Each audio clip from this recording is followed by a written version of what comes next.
Hey, hello guys! Bem-vindos à nossa segunda aula do curso. Eu espero que você tenha gostado da primeira aula e a gente continua falando aqui sobre pronomes.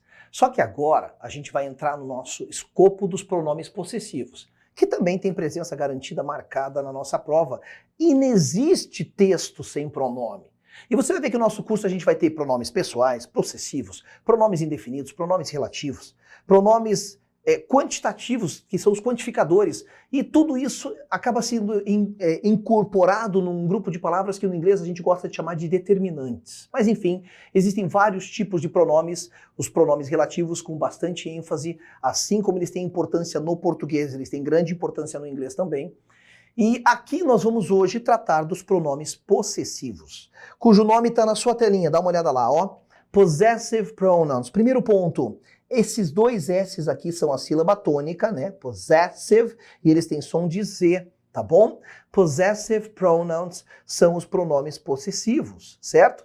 Que alguns editais, algumas bancas chamam de caso possessivo, daí a gente fica meio assim perdido. Existem duas coisas que vão indicar com clareza posse no inglês: pronomes possessivos e um tal de caso genitivo, que a gente chega lá.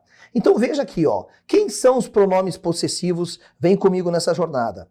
Assim como, fecha aqui comigo um pouquinho, vem cá. Assim como a gente acabou de ter uma aula de pronomes pessoais, você lembra que era dividido em duas colunas? Uma coluna de pronome sujeito e uma coluna de pronome objeto?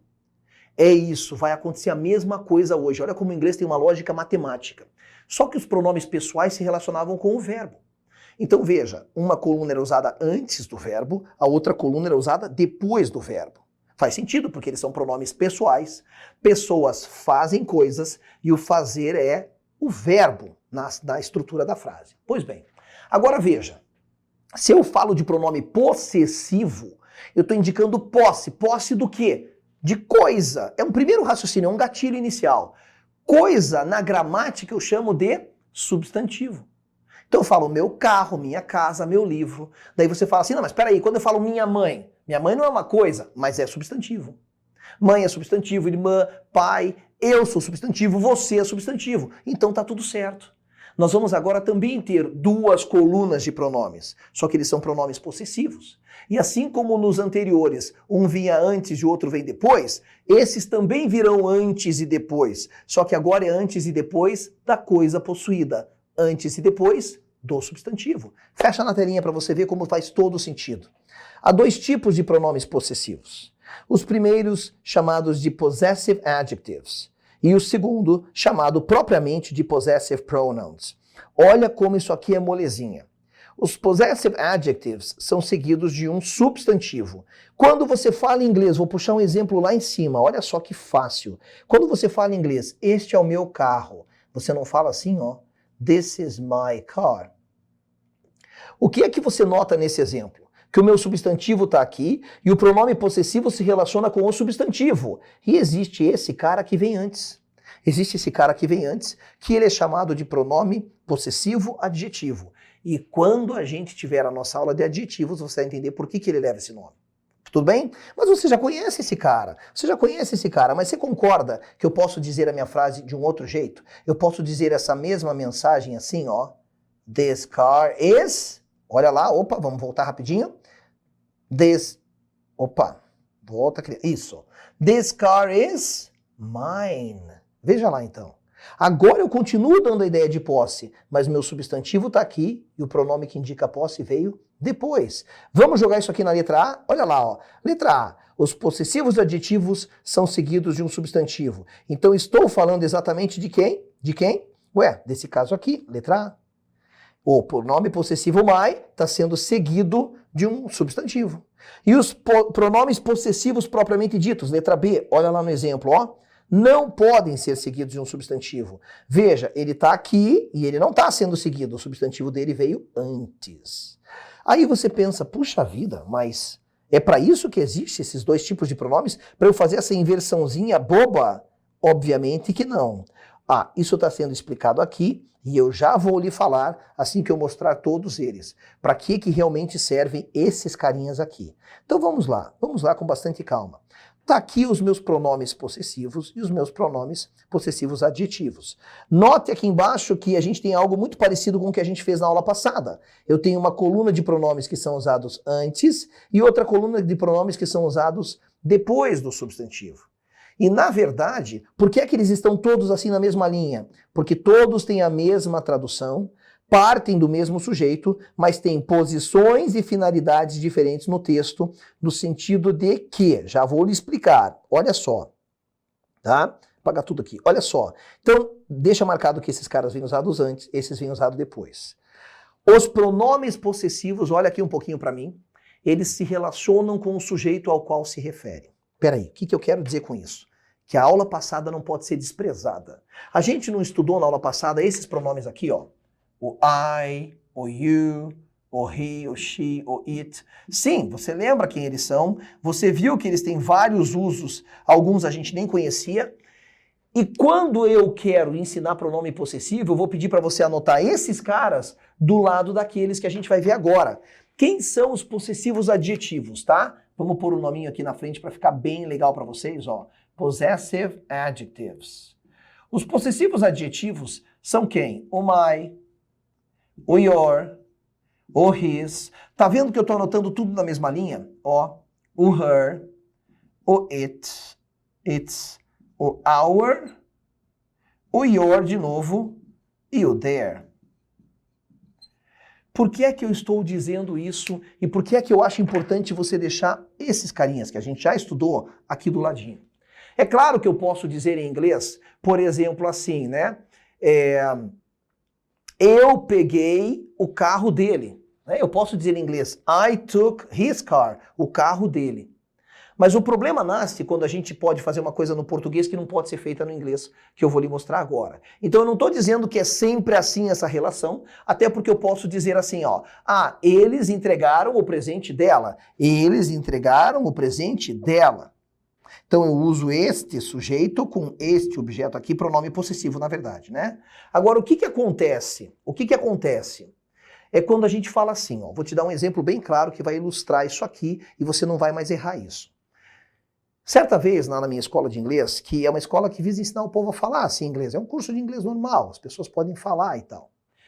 Eu faço uma pequena entrevista com o meu aluno para ver qual é o nível de inglês que ele tem, para ver se ele não precisa realmente entrar no primeiro nível, ele pode pular algumas etapas, contanto que ele não perca nada. E aí eu falo assim para o aluno, me fale de você, e ele vai falando inglês, eu vou avaliando ali, né? E aí eu falo assim, poxa, me fale da sua família. E eu estava certa vez entrevistando um aluno que queria entrar no curso e falei, me fale da sua família. E ele falou bem assim para mim, ó, eu tenho um irmão. I have a brother. Legal. Aí ele falou bem assim, ó, seu nome é Pedro. Eu tenho um irmão, seu nome é Pedro. Ó. E no momento em que ele falou isso para mim, a minha primeira resposta para ele foi assim, não, my name is Renato. Ele ficou me olhando assim, ó, como quem diz, não estou falando de você, cara, estou falando do meu irmão. Mas olha o erro que ele cometeu. No português, é possível estar conversando com você sobre uma terceira pessoa. Imagine que eu e você conhecemos o Pedro, então. E aí eu faço o seguinte, faz muito tempo que nós dois não vemos o Pedro. Certo dia eu encontro o Pedro num restaurante. E no dia seguinte eu te ligo e falo, caraca, meu irmão, fazia uma era que a gente não via o Pedro, eu encontrei o Pedro no restaurante. Aí você fala, sério, cara, como é que ele tá? Veja, nós dois estamos agora conversando sobre uma pessoa que nem está aqui, sobre o Pedro. Aí você fala assim, sério, como é que ele tá? Eu falo, cara, ele deve estar muito bem, ele deve estar muito bem. Seu carro é um Porsche e sua casa uma mansão num bairro nobre. Quando eu disse para você, nós dois estamos falando do Pedro, seu carro é um Porsche, você entendeu que o carro é de quem? É dele. E sua casa é uma mansão, você entendeu que a casa é de quem? É dele. Ou seja, no português, eu posso usar seu, sua, para me referir a um terceiro. Que tá tudo certo. O problema é quando eu pego esse seu, sua do inglês e quero fazer a tradução literal do português para o inglês. Só que o problema é que your, no inglês, não é esse seu, sua me referindo a um terceiro. Your só pode ser usado com a pessoa com quem eu estou falando. Entendeu a confusão? Então, no momento que meu aluno disse assim, eu tenho um irmão, beleza, eu entendi que ele tem um irmão. Só que ele quis dizer assim, seu nome, o nome dele. Só que ele usou um pronome que no inglês não funciona assim. Quando ele disse your, ele passou a falar de mim. E aí o que eu entendi que ele falou? O teu nome é Pedro. E eu falei para ele, não, meu nome é Renato. Eu quis mostrar para ele que ele cometeu um erro. E claro, é assim que um nativo teria entendido. O nativo não consegue entender esse seu, sua, terceira pessoa, né, alguém que você está falando, porque isso não existe no inglês. Então é isso que eu quis mostrar com aquela tabela ali. Como é que ele tinha que dizer aqui nessa frase? Ele está falando do irmão dele. O irmão dele é, vem comigo? O irmão dele é ele. Se é ele, qual é o pronome que ele tem que usar para se referir àquele sujeito? Dele. Então aqui está errado isso aqui, ele tem que dizer o nome dele. É como se no inglês você só pudesse dizer isso. Eu tenho um irmão, o nome dele é Pedro. Nada de seu, sua. Seu, sua, your, só pode ser usado com a pessoa com quem você está falando. Então, se você quer falar da Mary, Mary é minha amiga, sua casa é muito legal. Não, não tem sua casa no inglês. Você está falando da Mary, então é a casa dela. Porque sua é sua no inglês. Capiche? Entendeu esse troço aqui? Did you understand? Isso tem que ficar muito claro para você, porque obviamente que compromete o entendimento do texto. Tudo bem? Então vamos só sacramentar isso aqui que é bem importante, o porquê que eu puxei essa coisa dos pronomes que a gente estudou ontem, ó, ontem, né, como se fosse ontem, não sei, mas a última aula. Se eu falo do Pedro é ele, pronome que se refere a ele é dele, somente esse. Se eu falo da Maria é ela, pronome que se refere a ela é dela, nada de seu, sua. Nada de seu, sua dentro desse contexto que a gente trabalhou. Tudo bem? Bacana? Poxa, muito legal, né? Agora volte aqui para nossa telinha. Volte para nossa telinha. Então eu recomendo realmente que você deixe aqui os pronomes sujeito escritos aqui só para funcionar como um referencial. Por quê? Olha, porque cada um desses pronomes possessivos que a gente tem aqui, eles se relacionam com os pronomes sujeitos que a gente estudou. E por que eles estão assim? Ó? Qual é a diferença entre um pronome possessivo adjetivo e o pronome possessivo propriamente dito? Veja, tirando aquela... A gente viu aqui um exemplo aqui, ó, tá vendo? A gente tinha visto aqui o my, que quando eu fiz a inversãozinha da frase virou mine. Tirando esse aqui que muda, ó, o my virou mine, todo o resto desses caras aqui é copiado daquele lado, eu só acrescentei S onde não tinha. Ó, tá vendo? Eu só acrescentei o S onde não tinha. Yours não tinha S, acrescentei. Esse já tinha, ficou igual. Não tinha, acrescentei. Já tinha. Não tinha, não tinha, não tinha, acrescentei. Então é assim que esses caras funcionam. A segunda coluna de pronomes, ela está aqui justamente para isso. Mas para que ela existe então? Para que ela existe? É para fazer essa transformaçãozinha boba? Não. Vem comigo de novo aqui para o quadro. Não é para fazer essa transformaçãozinha boba de este é o meu carro, este carro é meu. Não. Mas eu vou colocar esses exemplos aqui, ó. Porque, claro, eles estão certos, né? This is my car, this car is mine. Isso aqui tá certo e tá inclusive respeitando a regra, né? Dos dois pronomes que eu pus ali na telinha para você ver que os pronomes possessivos adjetivos vêm antes do substantivo e os pronomes possessivos propriamente ditos vêm depois. Mas a verdadeira finalidade dessa segunda coluna, da segunda coluna que eu pus ali na telinha, que são os caras que vêm do lado desses aqui, você já vai olhar lá de novo. A verdadeira finalidade deles é eu não precisar repetir aquilo que já foi dito anteriormente. Eu não precisar repetir aquilo que já foi dito anteriormente. Então veja, imagine uma frase qualquer em que você diga para a pessoa assim, não vou emprestar meu celular para você. Eu uso o meu celular e você usa o seu celular. Você diria para a pessoa assim, ó, I use my cell phone and you use your cell phone. Pergunto para você, existe erro gramatical nesta frase? Bom, já que a gente está falando de pronome possessivo, você deve estar atento a isso, ao pronome possessivo e aos adjetivos, aos substantivos, certo? Porque pronome possessivo se relaciona com o substantivo, carro, tá? Aqui eu estou falando de telefone celular. Então tá aqui telefone celular, tá aqui telefone celular. Vamos escrever igual, né? Cell phone e cell phone, tá? Perdão, vamos lá. Cell phone. Então a frase diz, eu uso o meu telefone celular e você usa o seu telefone celular. Se eu for analisar com relação ao uso dos pronomes, veja aqui, ó, o my está sendo usado antes do substantivo, beleza, ele é usado antes do substantivo, E o your está sendo usado antes do substantivo. Beleza, ele faz parte do rol de pronomes possessivos que é usado antes do substantivo. Então, gramaticalmente falando, essa frase não tem erro. Mas esteticamente falando, ela não está muito bonita não, né? Por quê? Por que você está repetindo algo do qual você já falou anteriormente? Essa é a verdadeira finalidade dos possessive pronouns. Não é fazer essa inversãozinha boba. É não precisar repetir aquilo que já foi citado anteriormente no texto. Então, você concorda que em vez de dizer este é o meu telefone celular, eu uso o meu telefone celular e você usa o seu telefone celular. Você concorda que fica mais elegante dizer eu uso o meu telefone celular e você usa o seu?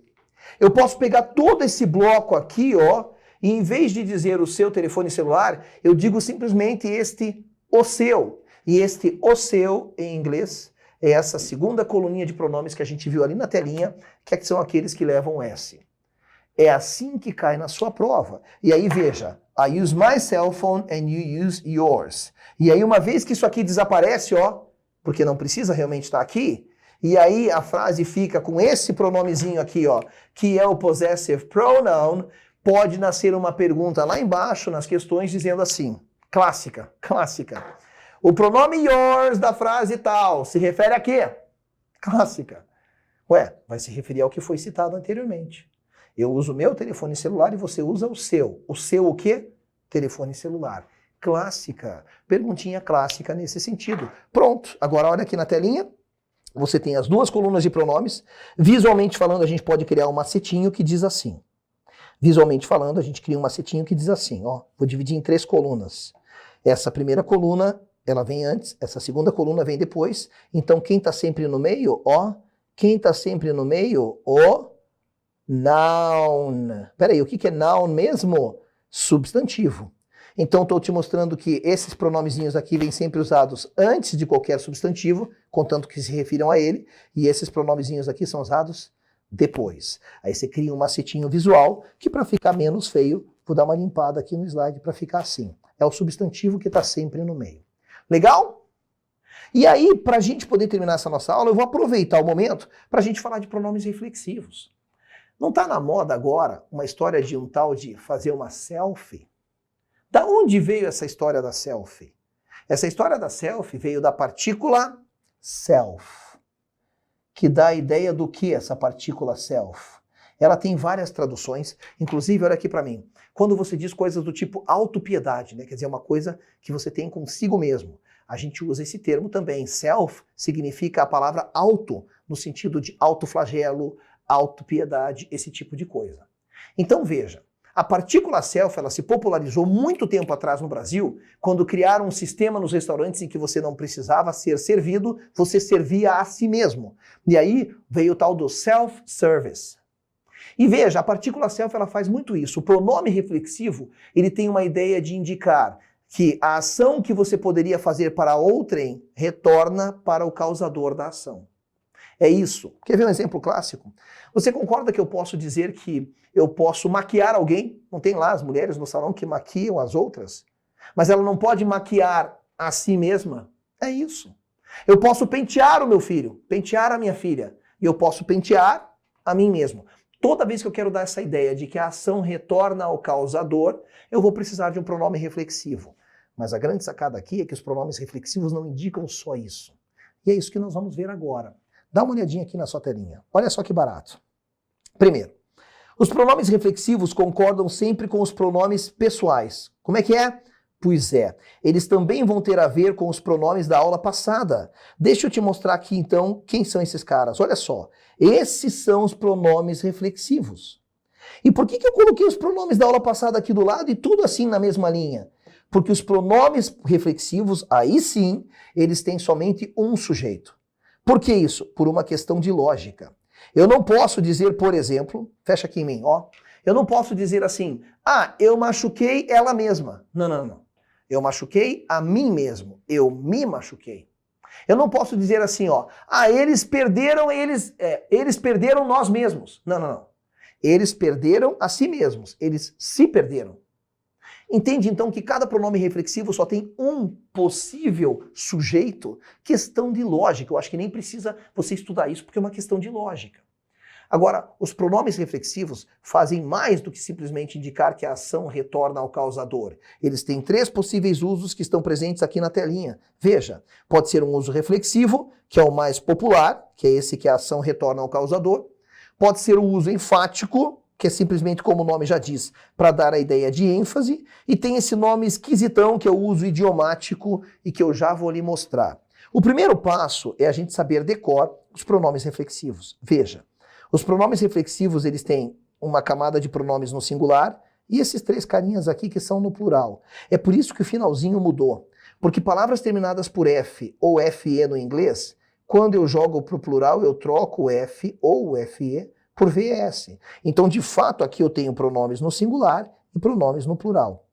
Qual é a tradução desses caras? Bom, daí depende da frase, certo? Mas pode ser alguma coisa do tipo eu mesmo, você mesmo, ele mesmo. Ela mesma, esse aqui não tem tradução, vai depender do contexto. Nós mesmos, vocês mesmos, eles mesmos ou elas mesmas. Que equivale, no final das contas, a um que no português? Si. Ele machucou a si mesmo, ele se machucou, né? Então é isso. Então a tradução também vai depender de como você enxerga eles. Mas vamos aos usos para a gente poder lacrar essa aula de hoje. Usos dos pronomes reflexivos, e o primeiro deles é aquele mais comum, que realmente indica que a ação retorna ao próprio causador. The girl cut herself. A garota cortou ela mesma. Mas eu não vou traduzir assim, né? Por que ficou herself? Porque garota é ela. Ela é she. Vamos voltar um pouquinho? Qual é o pronome reflexivo que equivale a she? Tá vendo? Então aqui, de fato, os pronomes reflexivos vão sempre ter somente um sujeito. Claro, mas é até porque é uma questão de lógica. Não faz sentido dizer a garota cortou ele mesmo. Não, ela se cortou, que é uma tradução possível aqui. Possíveis traduções para essa frase aqui, então. A garota cortou a si mesma ou ela se cortou. Simples assim. O uso enfático também tem relação com o nome dele, que é para dar ênfase. E se é para dar ênfase, eu quero destacar, enfatizar alguma coisa. E aí ele tem essa característica muito peculiar, olha aqui, ó. Deixa eu pegar outra cor. Ele é usado imediatamente após o sujeito. É como se eu dissesse em português, eu mesmo arrumei o computador. I myself fixed the computer. Agora, qual é a característica dele aqui, ó? Não significa que ele sempre tenha que ser usado imediatamente após o sujeito, tá? Mas fica bem bacana esse uso aqui. Então veja, o pronome reflexivo de uso enfático é aquele que, olha o que eu vou fazer aqui na frase. Se eu vier aqui simplesmente retirar ele da frase, a frase continua correta e entendível, com a mesma mensagem. Faz sentido para você? Olha aqui para mim. Se eu digo, por exemplo, eu moro sozinho, tá? E eu digo assim, eu faço a minha comida. Você concorda que dizer eu faço a minha comida é o mesmo que dizer eu mesmo faço a minha comida? Então, qual que é a diferença de um para o outro? Só dar ênfase. Então, os pronomes reflexivos, quando estão caracterizando o uso enfático, são aqueles em que, se eu tirá-los da frase, simplesmente tirar, a frase continua correta e transmitindo a mesma mensagem. E tem gente que acha assim, ó, fecha lá na telinha de novo.